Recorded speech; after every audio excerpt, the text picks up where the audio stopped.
আসসালামু আলাইকুম সম্মানিত দর্শক শ্রোতা। যে ঘাসটি আপনাদের সামনে দেখানো হচ্ছে এটি হলো অজানা হোয়াইট জার্মান অর্থাৎ জার্মান হোয়াইট হাইব্রিড।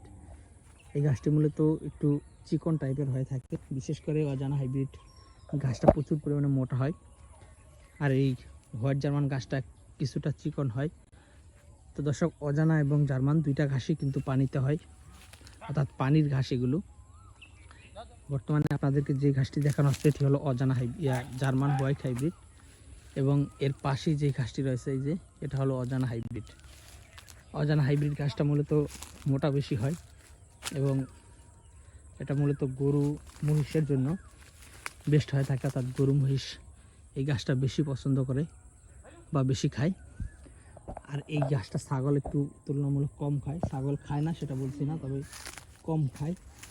যারা ছাগল এবং গারলের জন্য চাষ করবেন তারা অজানা হাইব্রিড চাষ না করে তারা এই হোয়াইট জার্মান অর্থাৎ জার্মান হোয়াইট হাইব্রিড ঘাসটা চাষ করবেন।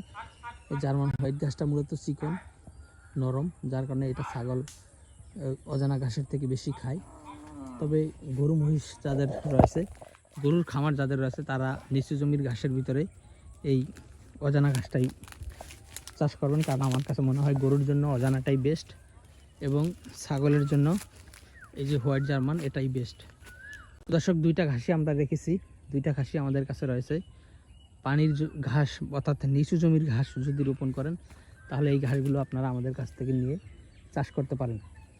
তো দর্শক শ্রোতা, এছাড়াও উঁচু জমির যে ঘাসের ভিতরে ডক্টর জহির স্যারের যারা ওয়ান আমাদের কাছে রয়েছে, তারপর ইন্দোনেশিয়ান স্মার্ট নেপিয়ার আমাদের কাছে রয়েছে, তারপর আমেরিকান 5G অর্থাৎ গুয়েতিমালা ঘাস আমাদের কাছে রয়েছে, এরপরে এলিফ্যান্ট হাইব্রিড এবং নতুন জাতের তাইওয়ান হাইব্রিড, এই সকল ঘাসের কাটিং বর্তমানে আমাদের কাছে অ্যাভেলেবেল। আপনারা যদি চান যে কোনো ঘাসের কাটিং সংগ্রহ করতে, তাহলে অবশ্যই আমাদের স্ক্রিনে দেওয়া নম্বরে আমাদের সাথে যোগাযোগ করতে পারেন।